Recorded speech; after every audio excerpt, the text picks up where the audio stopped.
નમસ્કાર વિદ્યાર્થી મિત્રો, આજે આપણે નિર્ણયનો સિદ્ધાંત એટલે કે ડિસિઝન થિયરી વિશે જાણીશું. આજે મારી સાથે પ્રોફેસર રોહિતભાઈ પટેલ છે, જે સરસપુર આર્ટ્સ એન્ડ કોમર્સમાં આંકડાશાસ્ત્ર વિષયના વ્યાખ્યાતા છે, અને એમની સાથે પ્રોફેસર એસ.જે. દેસાઈ સાહેબ છે, કે જે પણ એસવી કોમર્સ કોલેજમાં આંકડાશાસ્ત્ર વિષયના વ્યાખ્યાતા છે. ડિસિઝન થિયરી એટલે કે નિર્ણયનો સિદ્ધાંત. આપણે આપણા રોજબરોજના જીવનમાં નિર્ણયો લેતા હોઈએ છીએ, પણ એ નિર્ણયો ઇન્ટ્યુશન બેઝ, એટલે આપણને એવું લાગે કે આવું થશે એટલે નિર્ણય લઈએ છીએ, પણ એની પાછળ પણ એક ગણિત રહેલું છે. જો આપણે એ પરિસ્થિતિનું, એ ઘટનાઓનું થોડુંક વિસ્તૃત એનાલિસિસ એટલે કે પૃથ્થકરણ કરીએ તો આપણને એ નિર્ણય ખૂબ સારી રીતે લઈ શકીએ છીએ, અને એનાથી આપણને સામાન્ય જીવનના નિર્ણયોમાં પણ ફાયદા થાય છે. એ ઉપરાંત બિઝનેસને લગતા નિર્ણયોમાં પણ આપણે એનો ઉપયોગ કરી શકીએ છીએ. એક સિમ્પલ ઉદાહરણ આપું તો, આજે બહારનું વાતાવરણ એવું છે કે વરસાદ પડશે કે નહીં, એ વાતાવરણ મારા કંટ્રોલમાં નથી, પરંતુ મારા હાથમાં શું છે કે છત્રી લઈને જવું કે નહીં. એટલે મારી પાસે બે ઓપ્શન છે: છત્રી લઈને ઘરની બહાર જવું કે છત્રી લીધા વિના જવું. એના વિશેનો નિર્ણય મારે કરવાનો છે. તો આ નિર્ણય કેવી રીતે કરવાનો? તો આ નિર્ણયનો સીધો આધાર છે કે બહારની પરિસ્થિતિ કેવી છે. બહાર એકદમ વાદળછાયું વાતાવરણ હોય અને વરસાદ ચાલુ હોય તો પછી બહુ સિમ્પલ છે કે મારે છત્રી લઈને જ જવું જોઈએ, અથવા બહાર તડકો હોય અને વાદળના કોઈ એંધાણ ના હોય તો મારે છત્રી લીધા વિના જવું જોઈએ. આ બે બહુ સિમ્પલ પરિસ્થિતિ છે, અને આમાં બહુ મથામણની જરૂર નથી. પરંતુ તકલીફ ત્યારે પડે છે કે જ્યારે ચોમાસાની ઋતુ હોય, વરસાદ એક દિવસ આવતો હોય, એક દિવસ ના આવતો હોય. છત્રી લઈને ઓફિસ જવું તો એને લીધે મને બસમાં, ટ્રેનમાં મુશ્કેલી પડતી હોય, બરાબર, છત્રી મૂકવાની જગ્યા ના હોય. એટલે મારો નિર્ણય, અને પલળીને ઓફિસ જવાય નહીં. એટલે આ પરિસ્થિતિમાં મારે નિર્ણય લેવો છે કે છત્રી લઈને જવું કે નહીં. તો એક્ઝેક્ટલી આ જ પરિસ્થિતિને ડિસિઝન થિયરી કહેવાય છે. કે ડિસિઝન થિયરીમાં આપણે બાહ્ય પરિસ્થિતિ કે જે આપણા કંટ્રોલમાં નથી એનું અનુમાન કરીએ છીએ. વરસાદ પડશે કે નહીં એનું અનુમાન કર્યું, અને એના આધારે હું નિર્ણય લઉં છું કે હું છત્રી લઈને જઈશ કે છત્રી લીધા વિના જઈશ. તો આને નિર્ણયનો સિદ્ધાંત કહેવાય. હવે આમાં બે ડિસિઝન આપણા સાચા પડી શકે છે અને બે ડિસિઝન ખોટા પડી શકે છે. એટલે કે જો હું છત્રી લઈને જઉં અને વરસાદ પડે તો મારો નિર્ણય સાચો છે, તો એ મને કામ લાગી એવું કહેવાય, એનાથી મને ફાયદો થયો એવું કહેવાય, બરાબર. અને બીજો છે નિર્ણય કે છત્રી લઈને જવું અને વરસાદ ના પડે તો મારે ખાલી છત્રી ઊંચકવી પડે, રસ્તામાં મને નડે, તો એ નિર્ણય મારો ખોટો થયો. એ નિર્ણયને લીધે અમુક નુકસાન થાય. તો આ તો આપણે એક જોયું, એકદમ સામાન્ય ઉદાહરણ, એકદમ સાદું ઉદાહરણ, પરંતુ આ જ નિર્ણયના સિદ્ધાંતને, આ એવું ઉદાહરણ છે કે જ્યાં કોઈ ક્વોન્ટિટેટિવ વસ્તુઓ, કોઈ પણ સંખ્યાઓ સંકળાયેલી નથી. એક ક્વોલિટેટિવ ઉદાહરણ છે કે હું છત્રી લઈને જઉં કે ના જઉં.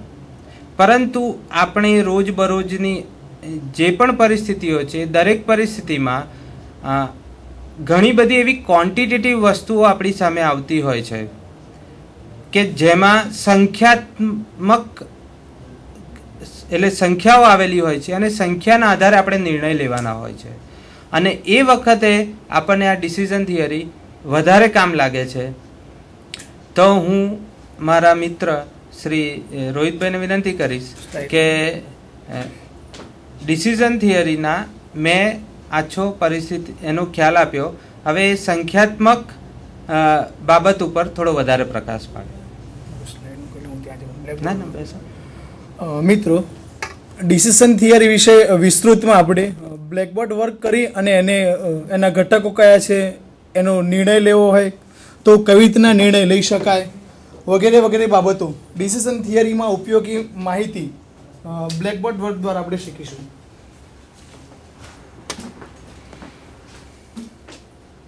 તો મિત્રો, કોઈ પણ ઉદ્યોગ ધંધામાં કાર્ય કરતા સંચાલકોએ અનેક કાર્યો કરવાના હોય છે. અનેક કાર્યોમાં સૌથી મહત્વનું કાર્ય એનો નિર્ણય લેવાનું કાર્ય. જુદી જુદી પરિસ્થિતિમાં એને જુદા જુદા સંજોગોમાં નિર્ણયો લેવાના હોય છે. એવી જ રીતના તે એકમમાં કામ કરતો અધિકારીએ પણ જુદા જુદા તબક્કે જુદા જુદા નિર્ણયો લેવાના હોય છે. તેવી જ રીતે નીચલી સપાટીએ કામ કરતા કર્મચારીને પણ જુદા જુદા સંજોગોમાં જુદી જુદી પરિસ્થિતિમાં નિર્ણયો લેવાના થતા હોય છે. તો નિર્ણયનો સિદ્ધાંત એટલે શું? વધારે વિસ્તૃત ખ્યાલ મેળવવો હોય તો ધારો કે હું કોઈ કંપનીનો માલિક છું, મારે કંપનીના એક્સપાન્શન માટે થોડાક પૈસાની જરૂર છે. તો એ સમસ્યા મારી સામે ઉદ્ભવી કે નાણાં ક્યાંથી મેળવવા. તો એ નાણાં મેળવવા માટે મારી જોડે જુદા જુદા રસ્તા રહેલા છે, જેવા કે ઇક્વિટી શેર બહાર પાડવા, ડિબેન્ચર બહાર પાડવા, કે ફિક્સ ડિપોઝિટ મેળવવી, કાં તો બેંકમાંથી લોન લેવી, કાં તો બેંક ઓવરડ્રાફ્ટ મેળવવું, કે સગા સંબંધીઓ પાસેથી પૈસા મેળવવા, કે એનઆરઆઈ મિત્રો જોડેથી પૈસા મેળવવા. તો આ બધા જુદા જુદા રસ્તામાંથી આપણા એકમ માટે કયો શ્રેષ્ઠ વ્યૂ છે અથવા કયો શ્રેષ્ઠ રસ્તો છે એ નક્કી કરવા માટે આપણે નિર્ણયના સિદ્ધાંતનો ઉપયોગ કરીએ છીએ. તો નિર્ણયના સિદ્ધાંતની અંદર બીજી વાત કરીએ તો ક્રિકેટ રમતા ખેલાડી અથવા ક્રિકેટ રમતા કેપ્ટન પાસે પણ જ્યારે ટોસ જીતે ત્યારે એની સામે બે વિકલ્પો રહેલા છે, કાં તો ફિલ્ડિંગ પસંદ કરવી, કાં તો બેટિંગ પસંદ કરવી. એ નક્કી થયા બાદ જો બેટિંગ પસંદ કરે તો પહેલાં ઓપનિંગમાં કોને મોકલવા એને અંગે પણ નિર્ણય લેવાનો હોય છે. ફિલ્ડિંગ પસંદ કરે તો પહેલી ઓવર કોને આપવી, પાવર પ્લે ક્યારે લેવો, વગેરે વગેરે. આમ જુદા જુદા તબક્કે પણ નિર્ણયો લેવાના હોય છે. એવી જ રીતના અમારે સ્ટુડિયોમાં પહોંચવા માટે જુદા રસ્તા હતા, એમાંથી કયો રસ્તો પસંદ કરવો એના અંગે પણ નિર્ણય લેવાનો હોય છે. ટૂંકમાં ઉદ્યોગ ધંધામાં કાર્ય કરતી ઉચ્ચ સપાટીથી માંડી નીચલી સપાટી સુધી તમામ વ્યક્તિઓને પરિસ્થિતિ અનુસાર, સંજોગો અનુસાર નિર્ણય લેવાનો થતો હોય છે. અને એ જે નિર્ણય લેવાય તે જો એકમની દ્રષ્ટિએ શ્રેષ્ઠ હોય તો વધારે ફાયદાકારક રહે છે. તો નિર્ણયનો સિદ્ધાંત એટલે સામાન્ય અર્થમાં કહીએ, જેમ મિતેશભાઈએ કહ્યું તેમ, કોઈ પણ ઉદ્યોગ ધંધામાં અથવા કોઈ પણ સંજોગોમાં બે પરિબળો કામ કરતા હોય છે. એક આંતરિક પરિબળો અને બાહ્ય પરિબળો. આંતરિક પરિબળો એ આપણા અંકુશમાં હોય છે, પણ બાહ્ય પરિબળો આપણા અંકુશમાં હોતા નથી. તો એ બાહ્ય પરિબળોને અંદાજ કરી સમગ્ર એકમની દ્રષ્ટિએ શ્રેષ્ઠ હોય તેવો નિર્ણય લેવા માટે આપણે નિર્ણયના સિદ્ધાંતનો ઉપયોગ કરીએ છીએ. તો નિર્ણયના સિદ્ધાંતમાં આપણે કહેવું હોય તો એવું કહી શકીએ કે બાહ્ય પરિબળો, જુદા જુદા વિકલ્પો અને એ જુદા જુદા વિકલ્પોમાંથી થતા ફાયદા અને ગેરફાયદાનો સંયુક્ત રીતે વિચાર કરી સમગ્ર એકમની દ્રષ્ટિએ શ્રેષ્ઠ વિકલ્પ પસંદ કરવાની પ્રક્રિયા, એને શું કહીશું આપણે? નિર્ણયનો સિદ્ધાંત કહેવાય. મિત્રો, ફરીવાર રિપીટ કરું તો નિર્ણયનો સિદ્ધાંત કોને કહીશું? તો બાહ્ય પરિબળો, જુદા જુદા વિકલ્પો, જેમ મેં હમણાં તમને કહ્યું કે પૈસાની જરૂર માટે કયા કયા રસ્તા થયા, તો એ જુદા જુદા વિકલ્પો, એ જુદા જુદા વિકલ્પોનો સંયુક્ત રીતે વિચાર કરવાનો.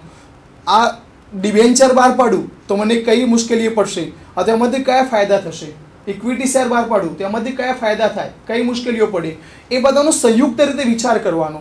અને વિચાર કર્યા બાદ સમગ્ર એકમની દ્રષ્ટિએ શ્રેષ્ઠ હોય તેવો નિર્ણય પસંદ કરવા અથવા તો તેવો નિર્ણય લેવાની પ્રક્રિયાને નિર્ણયનો સિદ્ધાંત કહેવાય. તો આ નિર્ણયના સિદ્ધાંતની એનો અર્થ થયો. આપણે સૌથી પહેલા એના અર્થ વિશે ખ્યાલ મેળવ્યો. કોઈ પણ પ્રશ્ન ઉપસ્થિત થાય તો નિર્ણયના સિદ્ધાંતમાં કઈ પ્રક્રિયામાંથી પસાર થવું પડે, તો નિર્ણય સિદ્ધાંતના તબક્કા કયા, તો એના તબક્કા વિશે વાત કરીશું.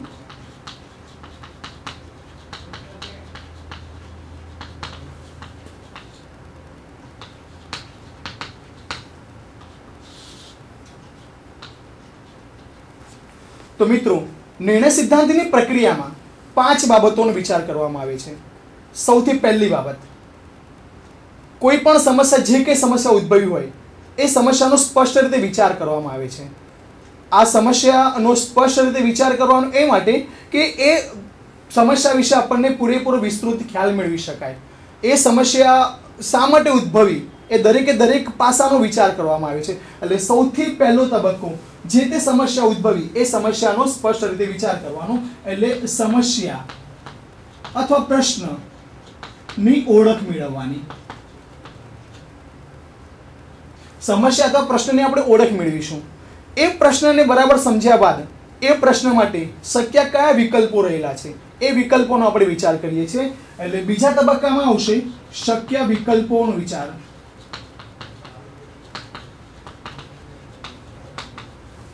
શક્ય વિકલ્પોનો વિચાર કર્યા બાદ એ વિકલ્પોની તુલના કરવાની.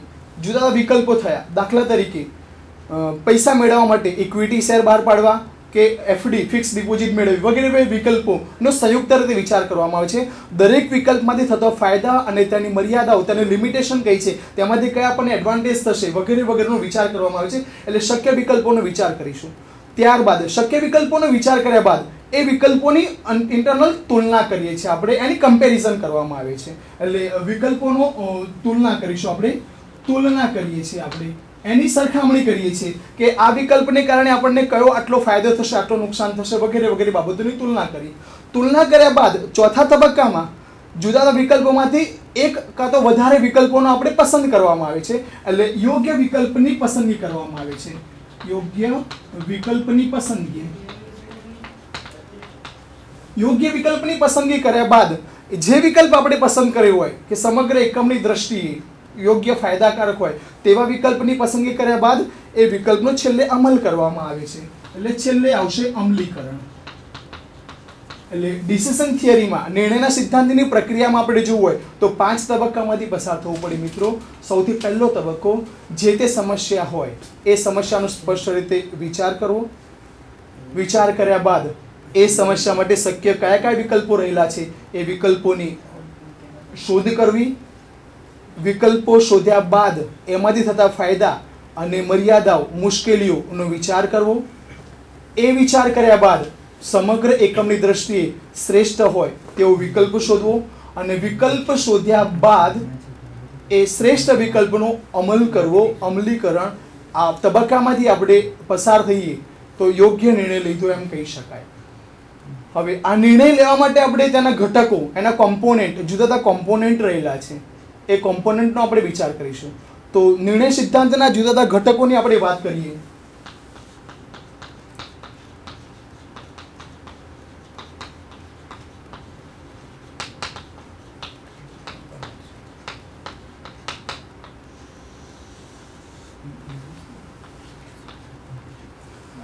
તો નિર્ણય સિદ્ધાંતના ઘટકોમાં 4 ઘટકોનો આપણે વિચાર કરવો પડે.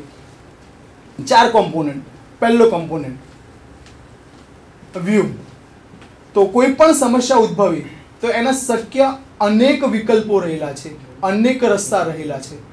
તો એ જુદા જુદા રસ્તાઓ, જુદા જુદા નિર્ણયો લેવા માટેના શક્ય માર્ગો એને આપણે વ્યૂ તરીકે ઓળખીએ છીએ. દાખલા તરીકે કોઈ એક ખેડૂત છે, એની જોડે 5 એકર જમીન છે. ચોમાસાની ઋતુ દરમિયાન કયા પાકનું વાવેતર કરવું, જેવા કે કપાસનું વાવેતર કરવું, મગફળીનું વાવેતર કરવું, કોઈ કઠોળનું વાવેતર કરવું કે તેના ખેતરમાં શાકભાજીનું વાવેતર કરવું. તો આ જુદા જુદા પાકો તેના માટે શું થશે? વ્યૂહ થશે. એ જુદા જુદા રસ્તા થશે. તો એને આપણે એક્ટ કહીશું. એને આપણે સામાન્ય રીતે A1, capital A1, A2, A3 વગેરે વગેરે વડે દર્શાવીએ છીએ. એક્ઝામ્પલમાં આપણે વધારે વિગતે વાત કરીશું એના વિશે. તો સૌથી પહેલો કોમ્પોનન્ટ, સૌથી પહેલો ઘટક તો આવશે વ્યૂ. એ વ્યૂ આપણે જોયું કે ચોમાસાનું ઋતુ દરમિયાન તેના ખેતરમાં કપાસનું વાવેતર કરવું, મગફળીનું વાવેતર કરવું, કોઈ કઠોળનું વાવેતર કરવું કે પછી શાકભાજીનું વાવેતર કરવું. તો એના માટે શક્ય જુદા જુદા રસ્તા એને આપણે વ્યૂ તરીકે ઓળખીએ છીએ. હવે આ જે વ્યૂ છે એ વ્યૂ કેટલીક ઘટનાઓ ઉપર, કેટલીક પરિસ્થિતિઓ ઉપર આધારિત હોય છે. જેવી રીતના કપાસનું વાવેતર જો કરીએ તો એના માટે જુદા જુદા પરિબળો કે જે આપણા અંકુશમાં હોતા નથી, એવા બાહ્ય પરિબળો જેવા કે વધારે વરસાદ પડે, ઓછો વરસાદ પડે, સામાન્ય વરસાદ પડે, નહિવત વરસાદ પડે કે બિલકુલ વરસાદ ન પડે. તો આવા જુદા જુદી ઘટનાઓ, જુદી જુદી પરિસ્થિતિઓનું જે નિર્માણ થઈ શકે છે એનો વિચાર કરવામાં આવે છે. એટલે કે જુદી જુદી પરિસ્થિતિઓ એટલે ઘટનાઓનો વિચાર કરવાનો આવે છે. તો બીજા નંબરના ઘટકની અંદર આપણે કહીશું ઘટનાઓ અથવા તો પરિસ્થિતિઓ. આ જુદી જુદી ઘટનાઓ અને પરિસ્થિતિઓનો વિચાર કર્યા બાદ કોઈ ઘટનાને આધારે આવી સંજોગો ઊભા થાય, તો આ પરિસ્થિતિ ઊભી થાય તો એનાથી આપણને કેટલો ફાયદો થઈ શકે કે કેટલું નુકસાન થઈ શકે એની વાત વિચારવામાં આવે છે. એટલે કે એમાંથી આપણને કેટલું વળતર થઈ શકે, કેટલો ફાયદો થઈ શકે, કેટલું નુકસાન થઈ શકે વગેરે વગેરે બાબતોનો વિચાર કરી અને જુદી જુદી ઘટનાઓ અને જુદા જુદા વ્યૂમાં આપણને કેટલું આર્થિક વળતર મળશે એને શ્રેણિકના રૂપમાં દર્શાવીએ તો એને આપણે વળતર શ્રેણિક કહીશું, પે ઓફ મેટ્રિક્સ કહીશું. તો ત્રીજા નંબરના ઘટકમાં આવશે વળતર શ્રેણિક. વળતર શ્રેણિકમાં હાર અને સમની અંદર આપણે વ્યૂ અને ઘટનાઓ જુદી જુદી પરિસ્થિતિઓ દર્શાવીશું. એક્ઝામ્પલમાં વધારે વિગતે એમાં આપણે વાત કરીશું. અને છેલ્લી પરિસ્થિતિ, જે કંઈ પરિસ્થિતિ અથવા છેલ્લો ઘટક, તો જુદી જુદી પરિસ્થિતિઓ ઉદ્ભવે, જુદી જુદી ઘટનાઓ ઉદ્ભવે જે આપણા અંકુશમાં હોતી નથી, એનું અનુમાન પણ આપણે સરળતાથી કરી શકતા નથી. પણ આવી પરિસ્થિતિઓ ઉદ્ભવવા માટેની સંભાવના કેટલી એ સંભાવનાઓનો વિચાર કરવામાં આવે છે. આવી પરિસ્થિતિ ઉદ્ભવે એની પ્રોબેબિલિટી કેટલી, તો એ પરિસ્થિતિના ઉદ્ભવ માટેની સંભાવનાનું યોગ્ય અનુમાન કરવાનું. તો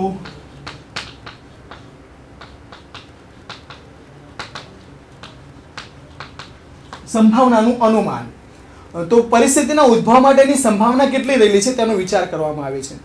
તો આવા જુદા જુદા ઘટકો, નિર્ણય સિદ્ધાંતના 4 ઘટકોની આપણે વાત કરી. વ્યૂ, સૌથી પહેલા નંબરમાં વ્યૂ આવશે. બીજા નંબરમાં ઘટનાઓ કે પરિસ્થિતિ વિશે વિચાર કરવાનો. ત્રીજા નંબરની અંદર આપણે એ જુદી જુદા વ્યૂ અને પરિસ્થિતિના સંયોજન સ્વરૂપ જે કંઈ વળતર પ્રાપ્ત થાય, જે કંઈ લાભ પ્રાપ્ત થાય એના વળતર ને વળતર શ્રેણિક તરીકે આપણે દર્શાવીશું. તો વળતર શ્રેણિકની વાત કરીશું. અને નંબરમાં આવશે પરિસ્થિતિના ઉદ્ભવ માટેની સંભાવનાનું અનુમાન. તો આ જુદા જુદા ઘટકોની વાત કરી આપણે. હવે નિર્ણય લેવાનો છે. તો નિર્ણય સિદ્ધાંતની કેટલીક પદ્ધતિઓ, તો એ પદ્ધતિઓ 2 પ્રકારે થઈ શકે. એક અનિશ્ચિતતાઓના સંદર્ભમાં આપણે વાત કરીએ તો જુદી જુદી 4 સિદ્ધાંતોની વાત કરી શકીએ. એમાં સૌથી પહેલો સિદ્ધાંત આપણે કહીએ તો ગુરુ લઘુ સિદ્ધાંત. બીજા સિદ્ધાંતની વાત કરીએ તો ગુરુ ગુરુ સિદ્ધાંત. ત્રીજા સિદ્ધાંતની વાત કરીએ તો હોર્વિચનો સિદ્ધાંત. અને ચોથા સિદ્ધાંતની વાત કરીએ તો વળતર લાપ્લાસો સિદ્ધાંત. આ 4 સિદ્ધાંતો નિર્ણય લેવા માટે અનિશ્ચિતતાના સંદર્ભમાં, જેને આપણે વિગતે એક્ઝામ્પલમાં આપણે વાત કરીશું. તો ફરીવાર અનિશ્ચિતતાઓના સંદર્ભમાં જે કંઈ પદ્ધતિઓ છે એને આપણે 4 પદ્ધતિઓમાં વહેંચી. સૌથી પહેલા ગુરુ લઘુ સિદ્ધાંત, બીજા નંબરમાં ગુરુ ગુરુ સિદ્ધાંત, ત્રીજા નંબરમાં હોર્વિચનો પ્રિન્સિપલ અને લાપ્લાસો સિદ્ધાંત. આ અનિશ્ચિતતાઓના સંદર્ભમાં વાત કરી. પણ કેટલીક પદ્ધતિઓ જોખમની દ્રષ્ટિએ પણ આપણે વિચારીએ તો જોખમની દ્રષ્ટિએ પદ્ધતિઓમાં આપણે 2 પદ્ધતિની વાત કરી શકીએ. એક અપેક્ષિત નાણાકીય મૂલ્ય EMV, એ આવતા આપણે નેક્સ્ટ લેક્ચરમાં શીખીશું. અને EVPI ની કિંમત કેવી રીતે મેળવવાની એ જોખમની દ્રષ્ટિએ. ટૂંકમાં આ પદ્ધતિઓ વિશે આપણે આ લેક્ચર અને આવતા લેક્ચરમાં શીખીશું. તો આજે ફરીવાર નિર્ણયનો સિદ્ધાંત એટલે શું કહીશું આપણે, તો બાહ્ય પરિબળો, જુદા જુદા વિકલ્પો અને તે વિકલ્પોમાંથી થતા ફાયદો અને મુશ્કેલીઓનો બધાનો સંયુક્ત રીતે વિચાર કરી સમગ્ર એકમની દ્રષ્ટિએ શ્રેષ્ઠ હોય તેવો નિર્ણય લેવાની પ્રક્રિયા, એને નિર્ણયનો સિદ્ધાંત કહેવાય. આ નિર્ણયનો સિદ્ધાંત અથવા તો નિર્ણય લેવો હોય તો કઈ પ્રક્રિયામાંથી પસાર થવું પડે, કયા તબક્કાઓમાંથી પસાર થવું પડે, તો આપણે 5 તબક્કાઓની વાત કરી. તો સૌથી પહેલો તબક્કો જે તે સમસ્યાનો સ્પષ્ટ રીતે વિચાર કરવો. વિચાર કર્યા બાદ એના શક્ય કયા કયા રસ્તાઓ છે એ રસ્તાઓ શોધવાના. એટલે જુદા જુદા શક્ય વિકલ્પોનો વિચાર કરવાનો. વિકલ્પોનો વિચાર કર્યા બાદ એની તુલના કરવાની. તુલના કર્યા બાદ એ વિકલ્પોમાંથી શ્રેષ્ઠ વિકલ્પ કયો છે એ વિકલ્પ શોધવો. શ્રેષ્ઠ વિકલ્પ શોધ્યા બાદ એ વિકલ્પનો અમલ કરવો. આ ડિસિઝન થિયરીની પ્રોસેસ આવશે. ડિસિઝન થિયરીના કોમ્પોનન્ટ કયા, તો 4 કોમ્પોનન્ટ આપણે ધ્યાનમાં રાખીશું. સૌથી પહેલા નંબરમાં વ્યૂ આવશે, બીજા નંબરમાં ઘટનાઓ અને પરિસ્થિતિઓ, ત્રીજા નંબરમાં વળતર શ્રેણિક એટલે પે ઓફ મેટ્રિક્સ, જે વ્યૂહ અને ઘટનાઓને સંયોજન સ્વરૂપ મળતું વળતર એક શ્રેણિકના રૂપમાં દર્શાવીશું, એ વળતર શ્રેણિક. ચોથા નંબરમાં પરિસ્થિતિના ઉદ્ભવ માટેની સંભાવનાનું અનુમાન. તો આ 4 ઘટકોની વાત કર્યા બાદ નિર્ણય સિદ્ધાંત માટે બે સિદ્ધાંતોની વાત કરવાની. તો એક અનિશ્ચિતતાઓના સંદર્ભમાં અને જોખમની દ્રષ્ટિએ. તો અનિશ્ચિતતાઓના સંદર્ભમાં તો 4 પ્રિન્સિપલ આપી શકાય: ગુરુ લઘુ સિદ્ધાંત, ગુરુ સિદ્ધાંત, હોર્વિચનો સિદ્ધાંત અને લાપ્લાસનો સિદ્ધાંત. એને કેવી રીતના ઉપયોગમાં લેવામાં આવે છે, એને આધારે એક્ઝામ્પલ કેવી રીતના ગણી શકાય, એની વધારે વિસ્તૃત માહિતી મારા મિત્ર શૈલેષભાઈ આપને આપશે, જેને એક્ઝામ્પલ સ્વરૂપમાં આપણે જોઈએ છીએ.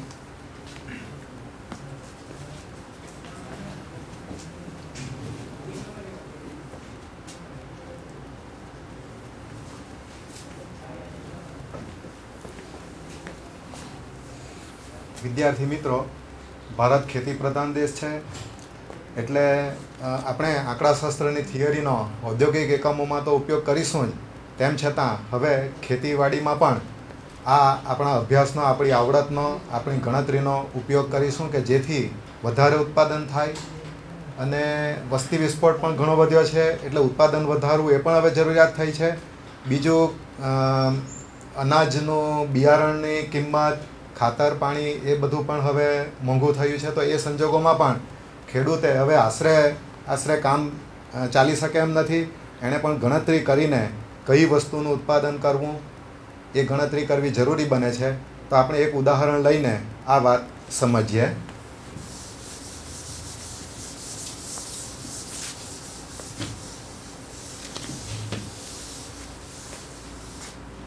અહીંયા એક ખેડૂતે જુદા જુદા પાક, મકાઈ, ટામેટાં, બીટ, ગાજર, કોબીજનું ઉત્પાદન કરવું છે.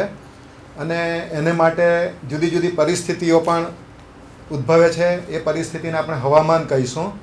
તો સૌપ્રથમ આપણે એક શ્રેણિક જોઈએ કે જેમાં વ્યૂહ અને ઘટના એ બંને, અને જુદા જુદા પરિસ્થિતિમાં કેટલું ઉત્પાદન થશે અને એ જુદી જુદી વસ્તુના ઉત્પાદનનો ભાવ કેટલો છે એ આપણે શ્રેણિકના સ્વરૂપમાં સૌપ્રથમ જોઈએ.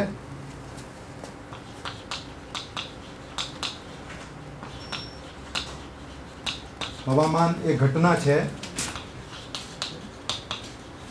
ઉત્પાદન ક્વિન્ટલ પ્રતિ એકર મકાઈ, ટામેટાં, બીટ, ગાજર અને કોબીજ. વ્યૂહને આપણે x, A1, A2, A3, A4, A5 વડે દર્શાવીશું. હવામાનની વાત કરીએ, પરિસ્થિતિની, ઘટનાની, તો સૂકું હવામાન એને ઇવેન્ટ E1 કહીશું. સામાન્ય હવામાન E2 ઇવેન્ટ, અને ભેજવાળું હવામાન E3.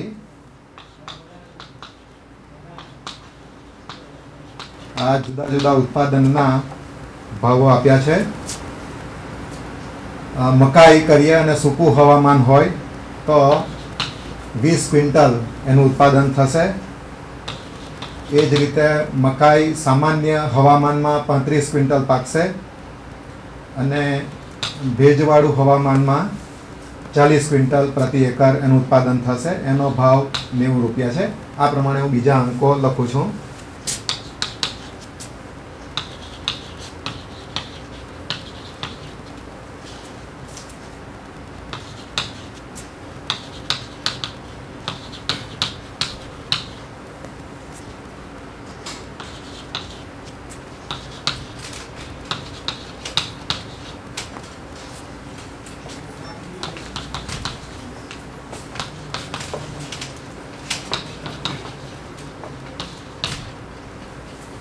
એટલે આ જુદા જુદા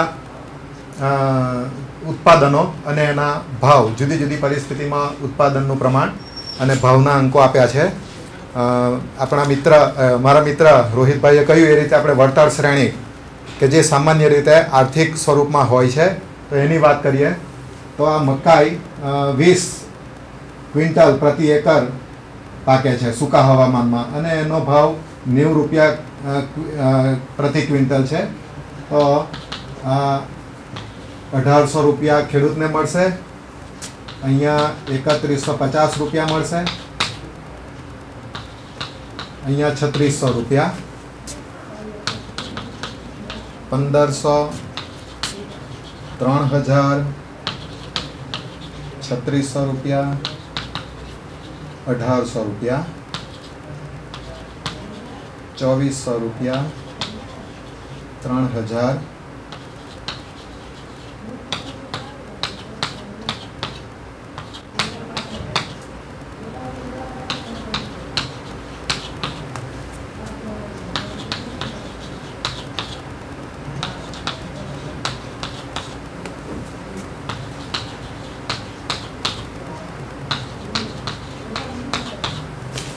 આ કૌંસમાં મેં આંકડા લખ્યા છે એ વળતરના છે, આર્થિક ઉપાર્જનના છે.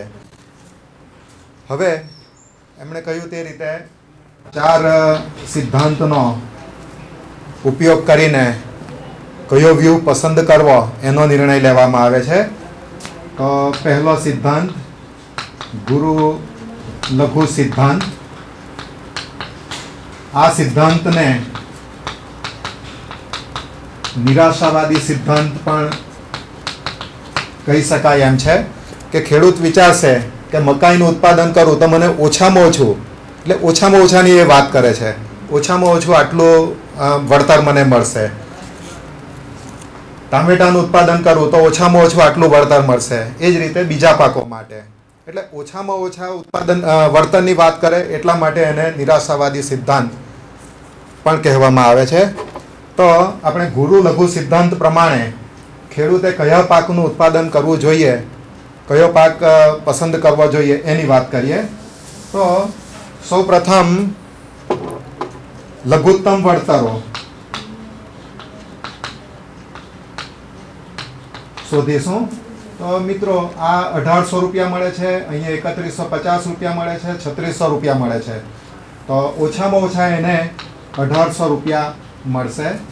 એ રીતે અહીંયા એને 1500 રૂપિયા મળશે, અહીંયા 2000 રૂપિયા મળશે, 2400 રૂપિયા અને 1800 રૂપિયા. તો આ જુદા જુદા પાકમાં એને ઓછામાં ઓછું આટલું વળતર મળે છે. તો આ ઓછામાં ઓછા લઘુત્તમ વળતરમાં ગુણોત્તમ વળતર કયું? તો તમે જોઈ શકો આ 1800 રૂપિયા, 1500 રૂપિયા, 2000, 2400 અને 1800 રૂપિયા. તો અહીંયા મેક્સિમમ ગુણોત્તમ કિંમત 2400 રૂપિયા છે અને એ 2400 રૂપિયા ગાજરના પાક માટે અથવા તો એક્ટ A4 માટે મળે છે. તો એ ગાજરનું ઉત્પાદન કરવા પ્રેરાશે કે ગાજરના ઉત્પાદનનો નિર્ણય કરશે. હવે બીજો સિદ્ધાંત ગુરુ સિદ્ધાંત. તો એને આશાવાદી સિદ્ધાંત પણ કહેવામાં આવે છે. તો અહીંયા એ ગુરુત્તમ વળતર કે આ મકાઈનું ઉત્પાદન કરીશ તો વધારેમાં વધારે મને કેટલું વળતર મળશે. તો ગુરુત્તમ વળતરો આપણે જોઈએ. તો મકાઈના ઉત્પાદન કરે તો એને 3600 રૂપિયા વધુમાં વધુ મળે. અહીંયા ટામેટા માટે 4500 રૂપિયા, બીટ માટે 2500 રૂપિયા, ગાજર માટે 3600 રૂપિયા અને કોબીજ માટે 3000 રૂપિયા. ગુરુ સિદ્ધાંત.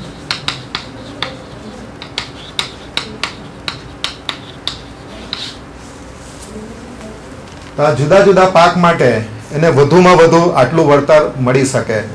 હવે એ વધુમાં વધુ વળતરમાં સૌથી વધુ વળતર એને આ 4500 રૂપિયા મળે છે અને એ ટામેટાના પાક માટે. એટલે એ ટામેટાનો પાક કરવો, ટામેટાનું ઉત્પાદન કરવું એવો નિર્ણય કરશે, એ વ્યૂહ પસંદ કરશે. એટલે ગુરુ સિદ્ધાંત માટે એક્ટ 2 અથવા ટામેટાનો ઉત્પાદનનો નિર્ણય કરશે. આગળ એક સિદ્ધાંત છે લાપ્લાસનો સિદ્ધાંત.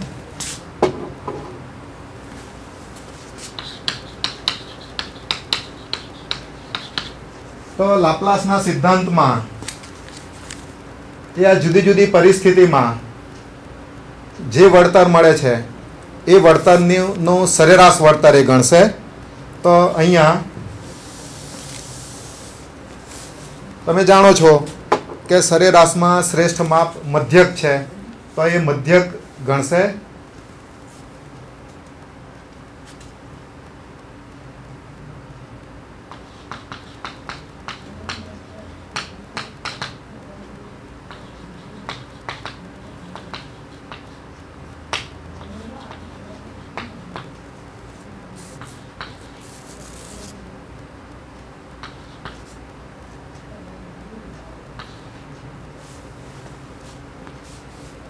કુલ વળતર 8,550 રૂપિયા છે અને સરેરાશ વળતર થશે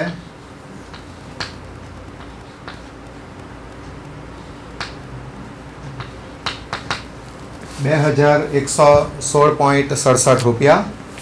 અહીંયા કુલ વળતર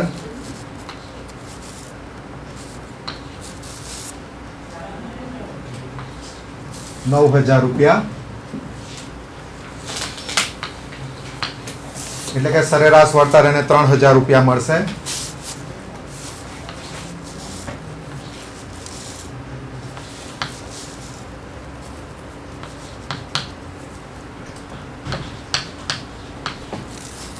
બીટનું ઉત્પાદન કરશે તો એને કુલ વળતર 7500 રૂપિયા અને સરેરાશ વળતર એને 2,000 રૂપિયા.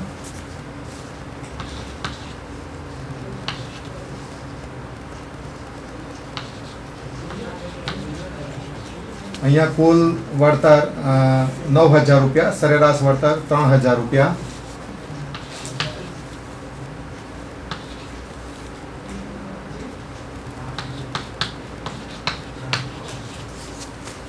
અહીંયા 7200 રૂપિયા કુલ વળતર છે અને 2400 રૂપિયા એને સરેરાશ વળતર. આ સરેરાશ વળતરોમાં સૌથી વધુ વળતર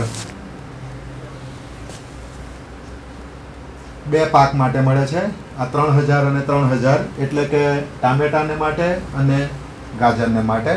તો આ લાપ્લાસના સિદ્ધાંત મુજબ શ્રેષ્ઠ વ્યૂહ A2 અને A4 ટામેટા અને ગાજર કહેવાય. તો એ ટામેટા અને ગાજરનું ઉત્પાદન કરશે. ચોથો સિદ્ધાંત છે હોર્વિચનો સિદ્ધાંત.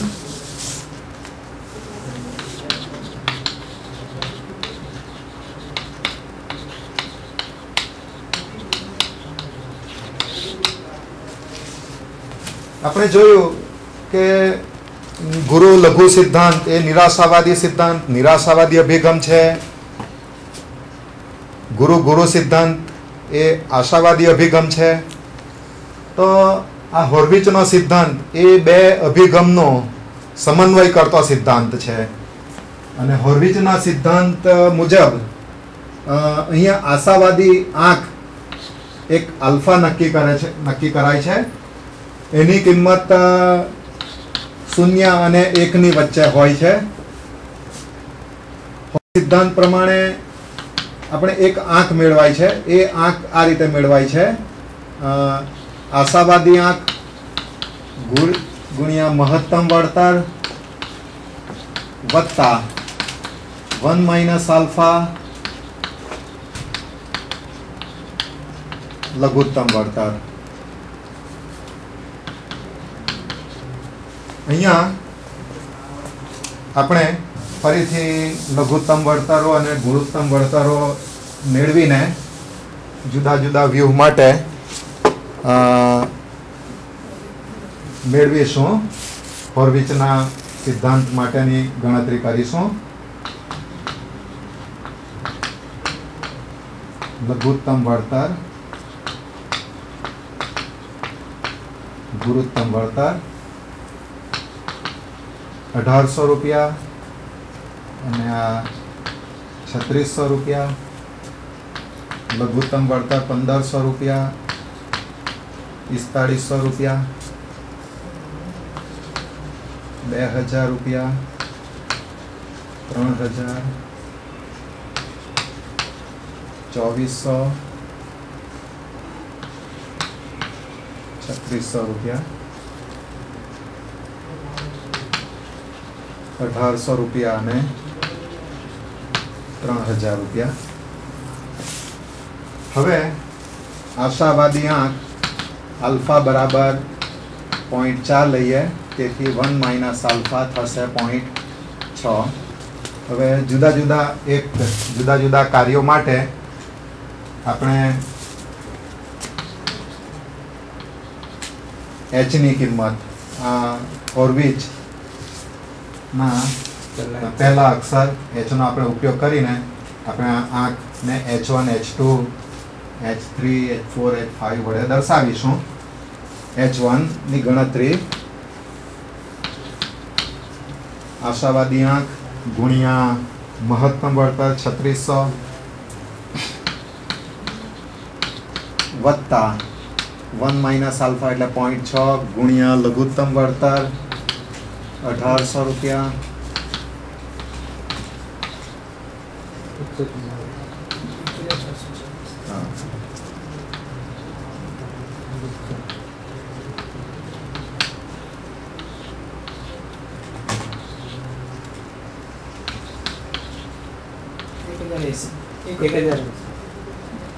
ટોટલ 2520. 1000. ઓકે. તો હોર્વિચના સિદ્ધાંત પ્રમાણે મકાઈના ઉત્પાદન માટે એને 2520 રૂપિયા મળશે. H2 0.4 ગુણ્યા 4500 વત્તા 0.6 ગુણ્યા 1500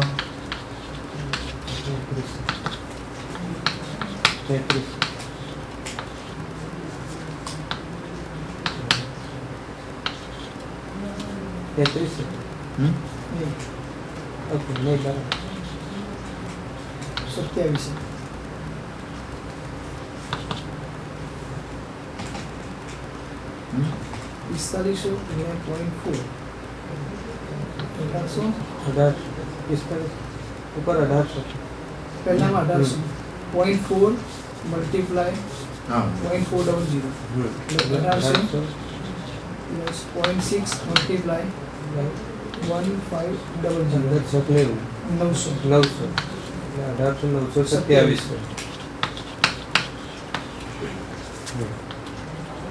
2700 રૂપિયા. બીજા H3 આ જ રીતે વેલ્યુ 4 2 8 અને 6 તારી 18 2600 રૂપિયા થશે.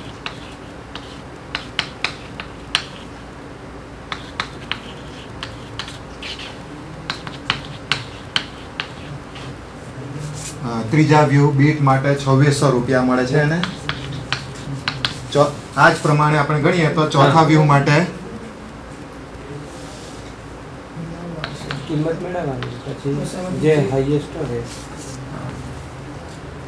તો આ જુદા જુદા વ્યૂ માટે હોર્વિચના સિદ્ધાંત પ્રમાણે આપણે આ h ની ગણતરી કરીશું અને તે પ્રમાણે સૌથી વધુ કિંમત જે વ્યૂ માટે થશે તે વ્યૂને ખેડૂત પસંદ કરશે. બરાબર. તો આ પ્રમાણે આપણે આ એક ઉદાહરણ જોયું કે જુદા જુદા વ્યૂ, જુદી જુદી પરિસ્થિતિ, એના ઉપરથી વળતર કઈ રીતે મેળવાય છે. એ વળતર મેળવીને એ જુદા જુદા વ્યૂ પ્રમાણે કયા પાકનું ઉત્પાદન કરવું એ ખેડૂત નક્કી કરે છે. બરાબર. તો હવે પછી એક અન્ય ઉદાહરણ મારા મિત્ર રોહિતભાઈ આપશે.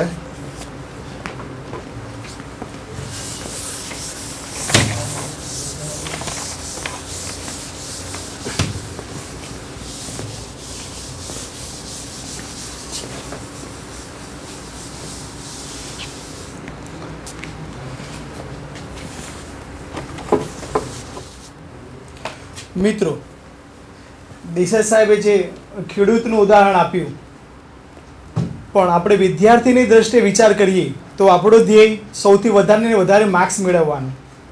તો એ વધારે માર્ક્સ મેળવવાના ને ઓછા સમયમાં આપણું ક્વેશ્ચન પેપરમાં પૂછાયેલા બધા જ પ્રશ્નો લખી શકાય અને સાચી રીતના લખી શકાય. તો એવી રીતના 4 સિદ્ધાંતને લગતો પ્રશ્ન, દાખલો એક્ઝામ્પલમાં પૂછાય, પરીક્ષામાં પૂછાય તો કેવી રીતના ગણવું. એક્ઝામમાં પૂછાયેલું એક એક્ઝામ્પલ ઉદાહરણ લઈએ તો જુદી જુદી ઘટનાઓ અને જુદા જુદા વ્યૂ માટે વળતર આપણને નીચે પ્રમાણે આપેલા છે. એને આધારે એક્ઝામ્પલ જોઈએ આપણે તો અહીંયા જુદી જુદી ઘટનાઓ આપેલી છે.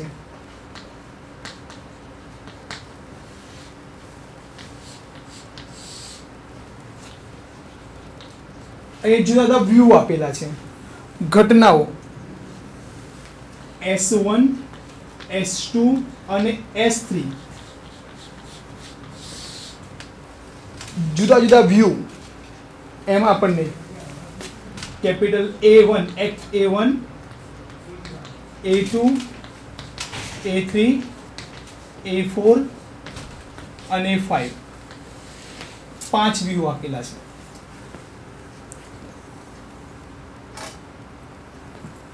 A1 વ્યૂ અને ઘટના S1 માં વળતર આપણને 25 એકમનું મળે છે. 10 એકમ, 5 એકમ મળે છે. એ જ રીતના S2 ની અંદર 10 -5 15 10 10 -5 again 10 20 -5 અને 10. લાસ્ટ એક્ટમાં 15 10 અને 10. પરીક્ષામાં ક્વેશ્ચન પેપરમાં આવી રીતના આટલો સમ આપેલો છે અને 4 સિદ્ધાંતોની વાત કરવાની છે. ગુરુ લઘુ સિદ્ધાંત, ગુરુ ગુરુ સિદ્ધાંત, હોર્વિચનો સિદ્ધાંત અને લાપ્લાસનો સિદ્ધાંત. આશાવાદીનો આંક આપણને પરીક્ષામાં આપેલો છે જેની વેલ્યુ 0.7 આપેલી છે. આટલી ઇન્ફોર્મેશનને આધારે આપણે એક્ઝામ્પલ ગણવું હોય તો સૌથી પહેલા આટલી માહિતી આપણને આપેલી છે. એની ઉપરથી જે 4 સિદ્ધાંતો આપણે ગણવાના છે, 4 સિદ્ધાંતોની માહિતી આપણે મેળવવાની છે એના વિશે. તો પહેલું રો આપણે બનાવીશું. એની અંદર જુદા જુદા એક્ટમાં સૌથી ઓછામાં ઓછું વળતર આપણને કેટલું મળે છે એટલે ન્યૂનતમ કિંમત આપણે શોધીશું. ન્યૂનતમ કિંમત તો પહેલા વ્યૂની અંદર સૌથી ઓછામાં ઓછી કિંમત 5 છે તો આપણે 5 મેળવીએ છીએ. સેકન્ડ વ્યૂની અંદર, સેકન્ડ કોલમની અંદર તો -5, થર્ડ કોલમની અંદર -5, ફોર્થ કોલમની અંદર -5 અને લાસ્ટ કોલમની અંદર 10.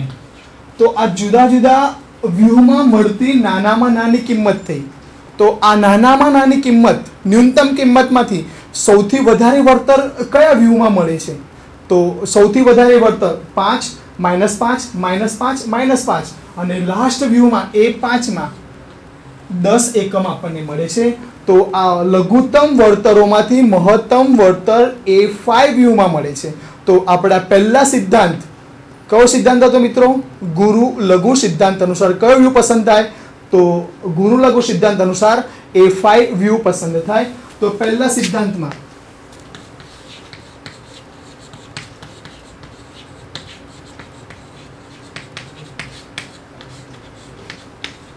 A5 વ્યૂ પસંદ કરીશું.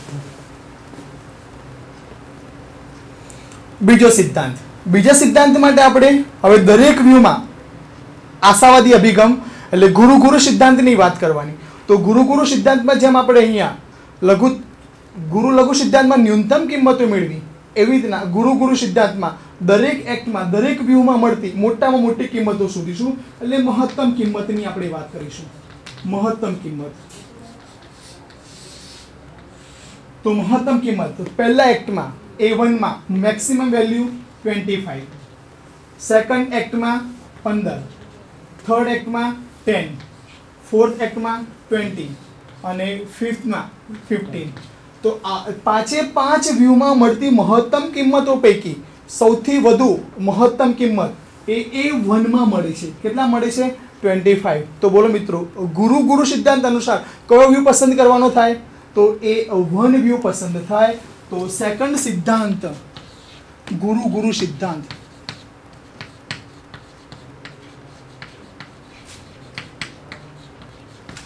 A1 એક્ટ પસંદ કરીશું આપણે.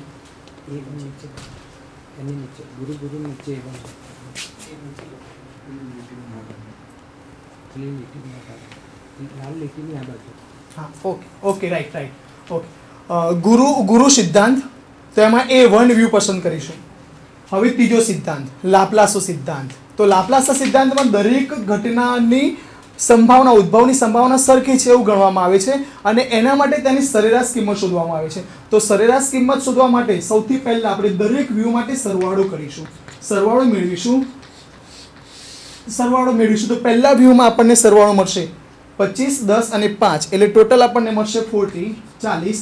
સેકન્ડ નંબરમાં 10 અને 15, 25 માઇનસ 5 એટલે 20 મળશે. થર્ડ નંબરની અંદર 10 અને 20 માઇનસ 5 એટલે 15 મળશે. ફોર્થ નંબરમાં 20 અને 10, 30 માઇનસ 5 એટલે 25 મળશે. અને લાસ્ટમાં 15, 10, 10 એટલે 35 મળશે. હવે આ દરેક વ્યૂની મળતી સરવાળાની કિંમતની ઉપરથી આપણે સરેરાશ મેળવીશું. તો સરેરાશ કિંમતો જે લાપ્લાસ સિદ્ધાંતમાં એનો ઉપયોગ કરવાનો છે આપણે. તો પહેલા નંબરમાં હવે અહીંયા કેટલા વડે ડિવાઈડ કરીશું? તો અહીં ત્રણ ઘટનાઓ આપેલી છે, S1, S2 અને S3. તો એ વેલ્યુને આપણે 3 થી ડિવાઈડ કરીશું, એટલે 40 ડિવાઈડ બાય 10, 3 એટલે 13.33 મળશે. 20 ડિવાઈડ બાય 3 એટલે 6.666 એટલે 67 લખીશું. થર્ડ નંબરમાં 15 ડિવાઈડ બાય 3 એટલે 5 મળશે. ફોર્થ નંબરમાં 25 ડિવાઈડ બાય 3 એટલે 8.33 મળશે. અને લાસ્ટમાં 35 ડિવાઈડ બાય 3 એટલે 11.666 એટલે 11.67 મળશે. તો આ જે સરેરાશ કિંમતોમાં સૌથી મેક્સિમમ સરેરાશ એ કયા વ્યૂમાં મળી?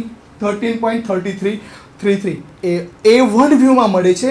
તો આપણો ત્રીજો સિદ્ધાંત લાપ્લાસ સિદ્ધાંત અનુસાર થર્ડ નંબર લાપ્લાસ પ્રમાણે કયો વ્યૂ પસંદ કરીશું? તો A1 વ્યૂ પસંદ થાય. આ ત્રીજા નંબરની વાત કરી. અને છેલ્લો સિદ્ધાંત હોર્વિચના સિદ્ધાંતમાં જેમ દેસાઈ સાહેબે વાત કરી એ પ્રમાણે, તો એમાં દરેક વ્યૂ માટે કિંમત શોધવામાં આવે છે. તો એ દરેક વ્યૂ માટે કિંમત શોધવા માટે તો એમાં સૌથી પહેલા મહત્તમ કિંમતને આલ્ફા વડે ગુણીએ છીએ, આલ્ફા, અને પ્લસ લઘુત્તમ કિંમતને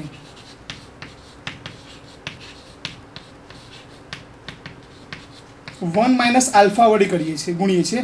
અને આ બંને વેલ્યુઓનો સરવાળો કરી જુદા જુદા વ્યૂ માટે આપણે જુદી જુદી કિંમતો મેળવીશું. એક વ્યૂ માટે આપણે મેળવીએ તો સૌથી પહેલા વ્યૂમાં અહીંયા આપણી જોડે છે મહત્તમ વેલ્યુ 25 છે. તો પહેલા વ્યૂ માટે આપણે લઈશું A1 માટે મેક્સિમમ વેલ્યુ 25 ઇન્ટુ 0. કેટલાથી મલ્ટીપ્લાય કરીશું? આલ્ફાની કિંમત આપણને આપેલી છે 0.7 ઇન્ટુ બ્રેકેટ પ્લસ લઘુત્તમ વેલ્યુ. તો લઘુત્તમ વેલ્યુ આપણને પણ મળેલી છે મિનિમમ વેલ્યુ 5 ઇન્ટુ 0.3. તો આનું કેલ્ક્યુલેશન કરીશું તો 25 ઇન્ટુ 0.7 પ્લસ 5 ઇન્ટુ 0.3 એટલે આપણને 19 મળશે, 19. આ પહેલા વ્યૂ A1 માટે. સેકન્ડ વ્યૂમાં 9 મળશે. થર્ડ વ્યૂમાં 5.5 મળશે. ફોર્થ વ્યૂમાં 12.5 મળશે. અને ફિફ્થ વ્યૂમાં કેલ્ક્યુલેશન કરીશું તો આપણને 13.5 મળશે. હવે આ જુદી જુદી વેલ્યુઓ પૈકી સૌથી મહત્તમ વેલ્યુ આપણને 19 મળે છે. એ કયા વ્યૂમાં મળે છે? તો મિત્રો A1 વ્યૂ માટે મળે છે. તો આ ચોથા સિદ્ધાંત હોર્વિચના સિદ્ધાંત અનુસાર A1 વ્યૂ પસંદ કરવો એ શ્રેષ્ઠ રહેશે. તો પરીક્ષામાં જો એક્ઝામ્પલ પૂછાય તો આવી રીતના આપણે કરીએ છીએ, ગણીએ છીએ. મિત્રો, તો આજે આપણે વાત કરી, સૌથી પહેલાં નિર્ણયના સિદ્ધાંતનો અર્થ જોયો, નિર્ણય સિદ્ધાંતની પ્રક્રિયા, નિર્ણય સિદ્ધાંતના ઘટકોની વાત કરી. નિર્ણય સિદ્ધાંતના ઘટકોની વાત કર્યા બાદ એના સિદ્ધાંતોની વાત, એની પદ્ધતિઓ, એના પ્રિન્સિપાલની વાત કરી. ગુરુ લઘુ સિદ્ધાંત, ગુરુ સિદ્ધાંત, હોર્વિચનો સિદ્ધાંત અને લાપ્લાસનો સિદ્ધાંતની વાત કરી. હવે આવતી વખતે બીજી જોખમની દ્રષ્ટિએ આપણે જે નિર્ણય લેવા માટેની પદ્ધતિઓ છે, EMVની પદ્ધતિ અને EVPIની પદ્ધતિ, એના વિશે વિગતે વાત કરીશું. તો આભાર.